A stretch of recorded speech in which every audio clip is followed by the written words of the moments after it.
Hello students, આજે આપણે ધોરણ 11નું ચેપ્ટર નંબર 8નો છેલ્લો લેક્ચર એટલે લેક્ચર નંબર 5માં સુકોષ કેન્દ્રીય કોષની છેલ્લી રચના એટલે કોષ કેન્દ્ર, તો એની આપણે રચના સમજવાની છે. તો આપણને ખ્યાલ છે કોષના બરોબર મધ્ય ભાગમાં આવેલી ગોળ કે લંબગોળ રચના જેને આપણે કોષ કેન્દ્ર કહીએ છીએ, તો એ કોષ કેન્દ્રની શોધ સૌથી પહેલાં રોબર્ટ બ્રાઉન નામના વૈજ્ઞાનિકે કરેલી છે. બીજું, આપણને ખબર છે કોઈ પણ કોષ વિભાજન પામતો ન હોય. દાખલા તરીકે કોષ અત્યારે આંતરાવસ્થામાં છે, વિશ્રામી અવસ્થામાં છે, તો એ કોષના કોષ કેન્દ્રમાં તમે જોશો તો આપણને રંગસૂત્ર નહીં દેખાય, પણ રંગસૂત્ર વિખરાયેલી અવસ્થામાં હોય, વિસ્તરણ પામેલી અવસ્થામાં, તો એ દ્રવ્યને આપણે રંગસૂત્ર દ્રવ્ય કહીએ છીએ. તો આંતરાવસ્થાના કોષના કોષ કેન્દ્રમાં આલ્કલી અભિરંજકથી અભિરંજિત થતું અને ન્યુક્લિક એસિડ અને પ્રોટીનથી બનેલી આખી ઝાડા જેવી રચના. તો આલ્કલી અભિરંજક એસિટોકાર્માઇન નામના અભિરંજકથી અભિરંજિત થતી અને તંતુમય ઝાડા જેવી રચના કે જેમાંથી ભવિષ્યમાં રંગસૂત્ર હજી બનવાના છે, તો એ રચનાનું ક્રોમેટિન નામ અથવા રંગસૂત્ર દ્રવ્ય નામ એ ફ્લેમિંગ નામના વૈજ્ઞાનિકે આપ્યું. તો ફ્લેમિંગ નામના વૈજ્ઞાનિકે અભ્યાસ કરતાં ખબર પડી કે કોષ કેન્દ્ર ઉપર જો એસિટોકાર્માઇન નાખવામાં આવે, બેઝિક અભિરંજક, એનાથી એને અભિરંજિત કરવામાં આવે તો જે અભિરંજિત થતી ઝાડા જેવી તંતુમય ઝાડા જેવી રચના છે એનું નામ એને ક્રોમેટિન અથવા રંગસૂત્ર દ્રવ્ય આપ્યું. તો હવે આપણે ખાસ સમજવાનું છે આંતરાવસ્થાનું કોષ કેન્દ્ર. જોજો, એટલે કોષ નથી બતાવતા, ફક્ત કોષ કેન્દ્ર જ બતાવીએ છીએ. તો આ કોષ કેન્દ્ર છે. તો આંતરાવસ્થાના કોષ કેન્દ્રમાં ફરતી બાજુ આપણને ખબર છે સુકોષ કેન્દ્રીય કોષમાં કોષ કેન્દ્ર પટલથી ઘેરાયેલું છે. તો બેવડું પટલ છે. તો કોષ કેન્દ્રમાં ફરતી બાજુ બે કોષ કેન્દ્ર પટલ છે, બાહ્ય અને અંત. તો કોષ કેન્દ્ર પટલથી ઘેરાયેલી રચના છે. તો આંતરાવસ્થાનો કોષ આપણે જોઈએ તો એ કોષના કોષ કેન્દ્રમાં ફરતી બાજુ આ જે બે આવરણ છે એ આવરણને કહી શકો કોષ કેન્દ્ર પટલ. એક બાહ્ય આવરણ છે અને એક અંત આવરણ છે. તો એ આવરણના નામ છે કોષ કેન્દ્ર પટલ.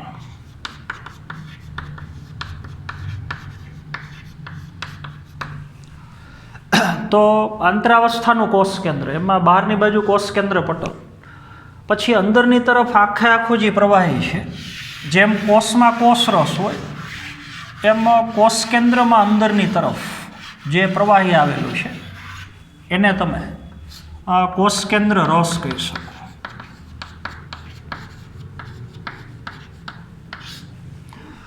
કોષ કેન્દ્ર રસ ન કહેવું હોય તો એને કોષ કેન્દ્રીય આધારક દ્રવ્ય કહી શકો. કોષ કેન્દ્રીય આધારક દ્રવ્ય.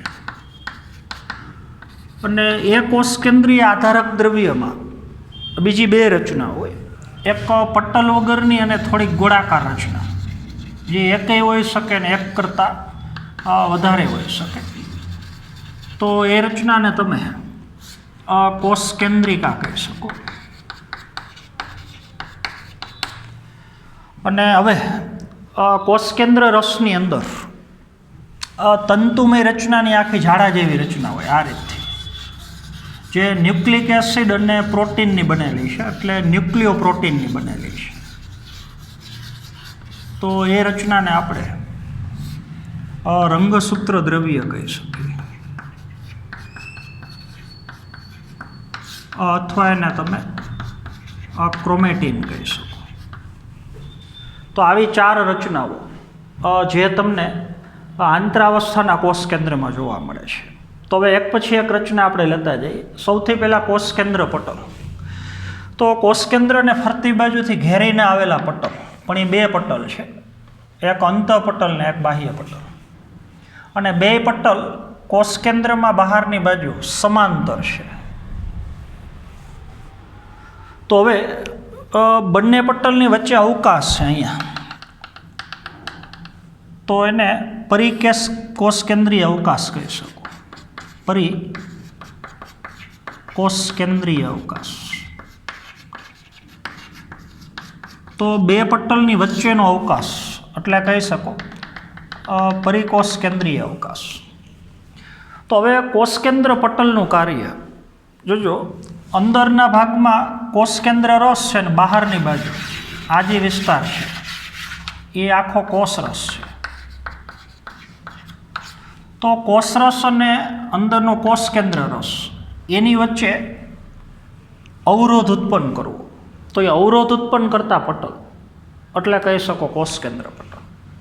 જો કોષ કેન્દ્ર પટલ ન હોય તો આ જે રસ છે એ તો સીધો કોષ રસમાં ભળી જાય. તો કોષ રસ અને અંદરનો કોષ કેન્દ્ર રસ એની વચ્ચે અવરોધ ઉત્પન્ન કરતા પટલ એટલે આપણે કહી શકીએ કોષ કેન્દ્ર પટલ. બીજું, બંને કોષ કેન્દ્ર પટલ એ સળંગ નથી, વચ્ચે વચ્ચે ખાલી જગ્યા છે. તો છિદ્ર દ્વારા આ જે કોષરસ પટલની સતતતા છે એ વિક્ષેપ પામે છે અમુક જગ્યાએ. તો ત્યાં જે છિદ્ર પડે છે એને તમે કોષ કેન્દ્ર છિદ્ર કહી શકો,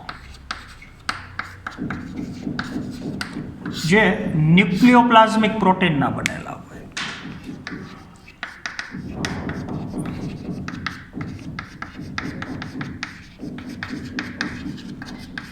અને એ છિદ્રનો વ્યાસ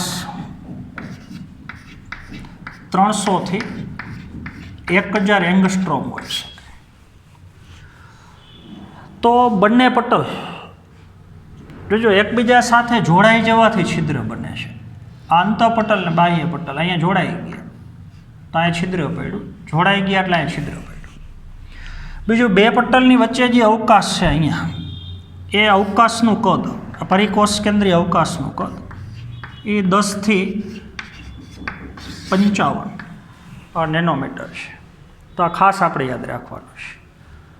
તો બે પટલની વચ્ચે 10 થી 55 નેનોમીટરનો અવકાશ છે, પરિકોષ કેન્દ્રીય અવકાશ. જો હવે કોષરસ અને કોષ કેન્દ્ર રસ એ બેની વચ્ચે અવરોધ ઉત્પન્ન કરતા પટલ એટલે કોષ કેન્દ્ર પટલ.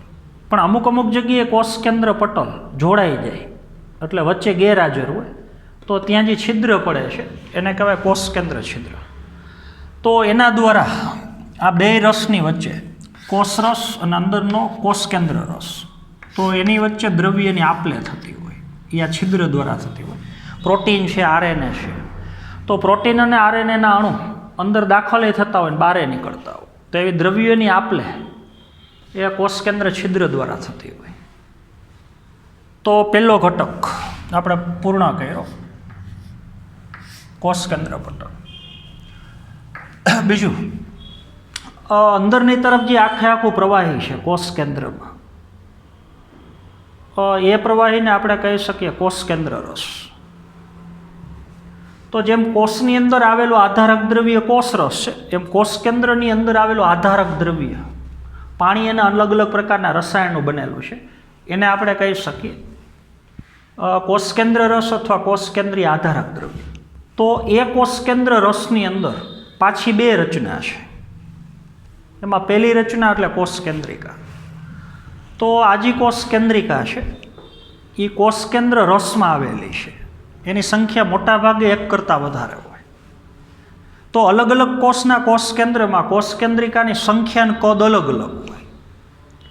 તો જે કોષો વધારે પ્રોટીન બનાવતા હોય એ કોષની અંદર કોષ કેન્દ્રિકાની સંખ્યા વધારે હોય ને એનું કદ મોટું હોય. તેનું કારણ છે કોષ કેન્દ્રિકા એ આરએનએનું નિર્માણ કરે છે. તો જો બરોબર સમજ. તો જો કોષ કેન્દ્રિકા આરએનએનું નિર્માણ કરે તો પહેલાં તો સમજી લ્યો કોષ કેન્દ્રિકાનું નિર્માણ કોણ કરે. તો એક્રોસેન્ટ્રિક રંગસૂત્ર, એમાં એક ભુજાની અંદર સંકોચાયેલો ભાગ હોય. તો આ જે ભાગ છે એને ન્યુક્લિયોલર ઓર્ગેનાઇઝર રિજિયન એટલે કોષ કેન્દ્રિકા આયોજન વિસ્તાર કહી શકો. કોષ કેન્દ્રિકા આયોજન વિસ્તાર. તો રંગસૂત્રમાં આવેલો ભાગ જે દ્વિતીય ખાંચ સ્વરૂપે છે અને ઓલું સેટેલાઇટ ડીએનએ કહી શકો. તો એ વિસ્તારને ન્યુક્લિયોલર એટલે કોષ કેન્દ્રિકા. ન્યુક્લિયસ એટલે કોષ કેન્દ્ર, પણ ન્યુક્લિયોલર કોષ કેન્દ્રિકા ઓર્ગેનાઇઝેશન રિજિયન એટલે કોષ કેન્દ્રિકાનું આયોજન કરતો વિસ્તાર, કોષ કેન્દ્રિકાનું નિર્માણ કરતો વિસ્તાર. તો આ જે કોષ કેન્દ્રિકા છે એ કોષ કેન્દ્રિકા આયોજન વિસ્તારમાંથી બને અને એ કોષ કેન્દ્રિકા હવે પાછી આરઆરએનએ બનાવે. તો એ આરઆરએનએમાંથી હવે રિબોઝોમ અંગિકા બને અને રિબોઝોમ અંગિકામાંથી પછી પ્રોટીન બને. જોજો તો આપણે ઊંધું લેવાનું. જે કોષો વધારે પ્રોટીન બનાવતા હોય એ કોષમાં રિબોઝોમની સંખ્યા વધારે હોય અને જો રિબોઝોમની સંખ્યા વધારે હોય તો એમાં આરઆરએનએ વધારે બનાવવું પડે, કારણ કે આરઆરએનએ રિબોઝોમનો બંધારણીય ઘટક છે. તો એમાં કોષ કેન્દ્રિકાની સંખ્યા વધારે હોય. તો આવી કોષ કેન્દ્રિકા કોષ કેન્દ્રમાં એકેય હોઈ શકે ને એક કરતાં વધારે હોઈ શકે, પણ એ પટલ વિહીન અંગિકા છે એટલે એની ફરતી બાજુ પટલ ન હોય અને મોટા ભાગે આકાર છે ગોળાકાર. બીજું, આ જે કોષ કેન્દ્રિકા છે એમાંય પ્રવાહી ભરેલું છે, રસ છે, એટલે કોષ કેન્દ્ર રસ જ હોય. તો કોષ કેન્દ્રિકાની અંદર જે પોતાનો રસ છે એ આજુબાજુના કોષ રસ સાથે આમ સળંગ થયેલો હોય, કારણ કે ફરતી બાજુ પટલ નથી. તો એ અંગિકાને આપણે કોષ કેન્દ્રિકા કહીએ છીએ. તો હવે બે ટોપિક, એક રંગસૂત્ર દ્રવ્ય અને રંગસૂત્રના પ્રકાર, એની વાત આપણે પછી કરીએ છીએ. વચ્ચે આપણે એક બીજો ટોપિક લઈ લઈએ કે કોષની અંદર કોષ કેન્દ્રની સંખ્યા કેટલી છે. આ કોષ કેન્દ્ર એના ઉપરથી કોષના પ્રકાર. તો તમને ખબર છે મોટા ભાગે કોષની અંદર કોષ કેન્દ્રની સંખ્યા એક જ હોય. દાખલા તરીકે મનુષ્યના ચામડીનો કોષ આપણે લઈએ તો એક કોષની અંદર કોષ કેન્દ્રની સંખ્યા એક છે. તો આ કોષને કહેવાય એક કોષ કેન્દ્રી કોષ. પણ હું પેરામિશિયમની વાત કરું જોજો, તો એક જ કોષની અંદર કોષ કેન્દ્રની સંખ્યા બે છે, એક મોટું ને એક નાનું. તો આ દ્વિકોષ કેન્દ્રી કોષ છે. મનુષ્યનો રેખિત સ્નાયુનો કોષ લઉં, રેખિત સ્નાયુનો, તો એક જ કોષની અંદર કોષ કેન્દ્ર ઘણા બધા છે. તો આ કોષને કહેવાય બહુકોષ કેન્દ્રી કોષ. પણ મનુષ્યના રક્તકણની વાત કરું તો આમાં કોષ કેન્દ્ર છે જ નહીં, તો આને કહેવાય અકોષ કેન્દ્રી કોષ. પછી આપણે વનસ્પતિમાં ઓલી ચાલની નલિકાની વાત કરીએ તો એમાં જે કોષો છે એ કોષો કોષ કેન્દ્ર વગરના છે. તો ચાલની નલિકાના કોષો, રક્તકણ એ કોષ કેન્દ્ર વગરના છે, અકોષ કેન્દ્રી કોષ. છતાંય આ કોષો જીવંત તો છે જ, કારણ કે એમાં કોષરસ તો હાજર છે, એટલે ચયાપચય તો થતું જ. પણ એના કાર્યનું નિયમન બીજા કોષ દ્વારા થતું હોય, કારણ કે એની પાસે કોષ કેન્દ્ર નથી. તો ઘણી વખત કોષમાં આ કોષ કેન્દ્ર હોય જ નહીં, હોય તો શક્યતાઓ એક કોષમાં એક કોષ કેન્દ્ર તો એક કોષ કેન્દ્રી, એક કોષમાં બે કોષ કેન્દ્ર, દ્વિકોષ કેન્દ્રી, એક કોષમાં કોષ કેન્દ્રની સંખ્યા બે કરતાં વધારે હોય, બહુકોષ કેન્દ્રી. તો આવા કોષના પ્રકારે પડે છે. હવે કોષ કેન્દ્રની અંદર આવેલું ન્યુક્લિક એસિડ અને પ્રોટીનનું બનેલું તંતુમય ઝાડા જેવી રચના, તો જેને આપણે રંગસૂત્ર દ્રવ્ય કહીએ છીએ, તો એની આપણે થોડી વાત કરીએ. બીજી એક આપણે વાત કહેતા ભૂલી ગયા કે જે બાહ્ય કોષ કેન્દ્ર પટલ છે એની એરે જોડાયેલી અંગિકા તમને ખબર છે એ અંતઃકોષ રસજાળ છે. તો એની ઉપર રિબોઝોમ આવેલા હોય, તો થોડા ઘણા રિબોઝોમ આ કોષ કેન્દ્રનું જે બહારનું પટલ છે એની એરે જોડાયેલા હોઈ શકે. તો હવે રંગસૂત્ર દ્રવ્ય, તો આપણે આંતરાવસ્થાનો કોષ લઈએ. જો આંતરાવસ્થા તમને ખબર છે G1S અને G2, તો ત્યાં સુધી તમને કોષ કેન્દ્રમાં રંગસૂત્ર ન દેખાય, પણ જેમાંથી રંગસૂત્ર હજી બનવાના છે એની તંતુમય આખી ઝાડા જેવી રચના દેખાય. અને એ 2 ઘટકોની બનેલી છે, એક ન્યુક્લિક એસિડ અને પ્લસ ભેગું આવશે પ્રોટીન. તો ન્યુક્લિક એસિડ એમાં પાછા 2 પ્રકારના હોય, એક DNA હોય અને બીજું RNA હોય. તો પ્રોટીન એ 2 પ્રકારના હોય, એક હિસ્ટોન પ્રોટીન હોય અને એક બિન હિસ્ટોન પ્રોટીન હોય. હિસ્ટોન પ્રોટીન બેઝિક છે, તમને ખબર હશે, અને બિન હિસ્ટોન પ્રોટીન એ એસિડિક છે. તો હિસ્ટોન પ્રોટીનનું કાર્ય ઓલું DNAના પેકેજિંગ માટેનું છે. હિસ્ટોન પ્રોટીન બેઝિક છે એનું કારણ એના બંધારણમાં બેઝિક પ્રકારના એમિનો એસિડ, જો હિસ્ટિડીન છે, આર્જિનિન છે, તો એનું પ્રમાણ એમાં વધારે હોય, અને આ પ્રોટીન એસિડિક છે. તો હવે આ ચારેય રસાયણો ભેગા થાય તો એ ભેગા મળવાથી બનેલી આખી તંતુમય સ્વરૂપની ઝાડા જેવી રચના એ રંગસૂત્ર દ્રવ્ય, જેમાંથી ભવિષ્યમાં પછી જ્યારે ઓલો એમ તબક્કો શરૂ થાય, ભાજના અવસ્થા, ભાજનો તરા, તો ત્યારે ઓલું રંગસૂત્ર આખું બનશે. તો એમાં DNAનું પ્રમાણ, RNAનું પ્રમાણ, હિસ્ટોનનું પ્રમાણ એ અલગ અલગ હોય. તો DNAનું પ્રમાણ એ 38% આજુબાજુ હોઈ શકે, RNAનું પ્રમાણ 2 થી 5% આજુબાજુ હોઈ શકે, હિસ્ટોન પ્રોટીનનું પ્રમાણ 36% આજુબાજુ હોઈ શકે, બિન હિસ્ટોન પ્રોટીનનું પ્રમાણ તો એ 28% આજુબાજુ હોઈ શકે. તો એ ચારેય રસાયણોનું પ્રમાણ અલગ અલગ છે, અને એ ભેગા મળીને બનેલો આખું ન્યુક્લિક એસિડ અને પ્રોટીનની તંતુમય રચના, એને કહી શકો તમે રંગસૂત્ર દ્રવ્ય. હવે કોષ વિભાજનની ક્રિયામાં જેવી આંતરાવસ્થા પૂરી થઈ જાય, જોજો, એટલે G1 S અને G2 તબક્કો પૂરો થઈ ગયો, પછી એમ તબક્કો શરૂ થાય ને એમાં પૂર્વાવસ્થા, ભાજનાવસ્થા, ભાજનોત્તર અને અંત્ય. તો પૂર્વાવસ્થામાં હવે આ જે રંગસૂત્ર દ્રવ્ય છે એનું સંકોચન થઈ, એનું ઘનીકરણ થઈ અને ચોક્કસ આકાર ધરાવતી રચના બની જાય, તો એને આપણે કહીએ છીએ રંગસૂત્ર. તો રંગસૂત્ર દ્રવ્યમાંથી રંગસૂત્ર બની જાય એમ તબક્કાની અંદર. તો આપણને ખબર છે સારામાં સારા રંગસૂત્ર એ આપણને ભાજના અવસ્થામાં દેખાય, ત્યારે રંગસૂત્ર વધુમાં વધુ સંકોચન પામેલા હોય. તો એની હવે આપણે આગળ વાત કરવાની છે. તો આ તમે સમજી ગયા છો. તો રંગસૂત્ર દ્રવ્ય એ તમને ખબર છે. તો કોઈપણ કોષ આંતરાવસ્થામાં હોય ત્યાં સુધી એમાં રંગસૂત્ર દ્રવ્ય હોય, અને આંતરાવસ્થા પૂરી થઈ જાય એટલે આપણે રંગસૂત્ર દ્રવ્યમાંથી ચોક્કસ આકાર ધરાવતી રચના બને ને એને આપણે કહીએ છીએ રંગસૂત્ર. તો એ રંગસૂત્રના હવે પ્રકારોની આપણે થોડીક વાત કરવાની છે.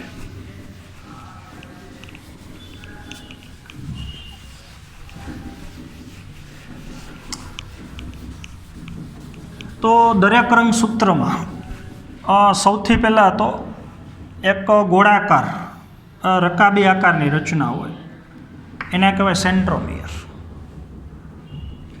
ત્યારબાદ હવે જે રચના બતાવીએ છીએ આપણે, આ જે ભાગ છે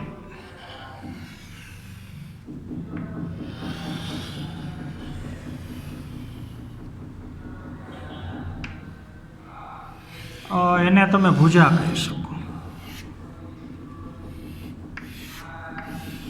એમને ગમે તે રંગસૂત્ર બતાવીએ છીએ. તો દરેક રંગસૂત્રમાં વચ્ચે આવેલો રકાબી આકારનો ભાગ, ગોળાકાર ભાગ, એ સેન્ટ્રોમિયર છે. જો અથવા એને પ્રાથમિક ખાંચે કહી શકો. પ્રાથમિક ખાંચ અથવા પ્રાથમિક સંકોચન અથવા એ સેન્ટ્રોમિયર છે. આખા રંગસૂત્રમાં અહીંયા આમ ખાંચો છે, ભુજા પોળી છે અને સેન્ટ્રોમિયરમાં આમ ખાંચો છે, પણ એ પહેલા ક્રમની ખાંચ, એટલે પ્રાથમિક સંકોચન, પ્રાથમિક ખાંચ અથવા સેન્ટ્રોમિયર. બીજું, એ સેન્ટ્રોમિયરની સપાટી ઉપર ડિસ્ક આકારનો ઉપસેલો ભાગ છે, તમને ખબર છે, તો એને કાઇનેટોકોર કહેવાય.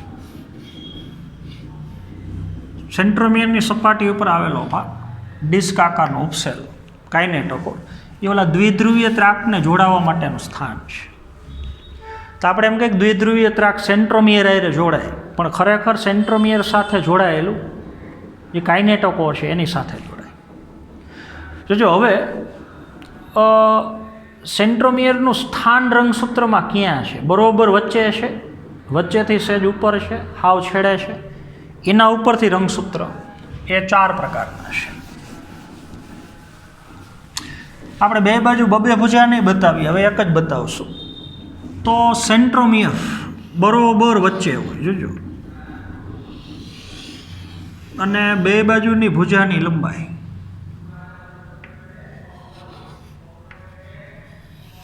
સરખી હોય આ રીતથી. તો સેન્ટ્રોમિયર બરોબર વચ્ચે હોય, બે બાજુની ભુજાની લંબાઈ એક સરખી હોય, જોજો. તો રંગસૂત્રને કહેવાય મેટાસેન્ટ્રિક.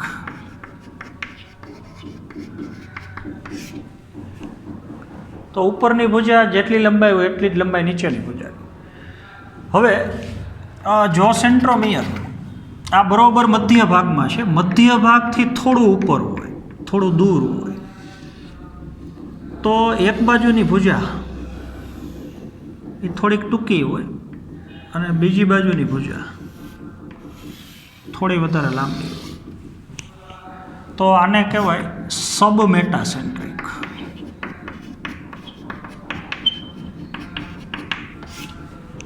આ તમે સમજી ગયા. બરોબર વચ્ચે હોય ને બે બાજુની ભુજા સરખી હોય તો મેટાસેન્ટ્રિક. મધ્ય ભાગથી સહેજ સેન્ટ્રોમિયર ઉપર હોય, એક ભુજા ટૂંકી ને એક લાંબી, સબ મેટાસેન્ટ્રિક.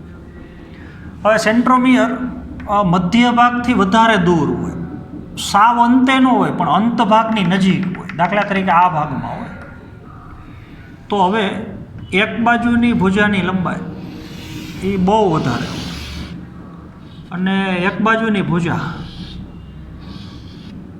એ ટૂંકી હોય. તો આ રંગસૂત્રને કહેવાય એક્રોસેન્ટ્રિક રંગસૂત્ર.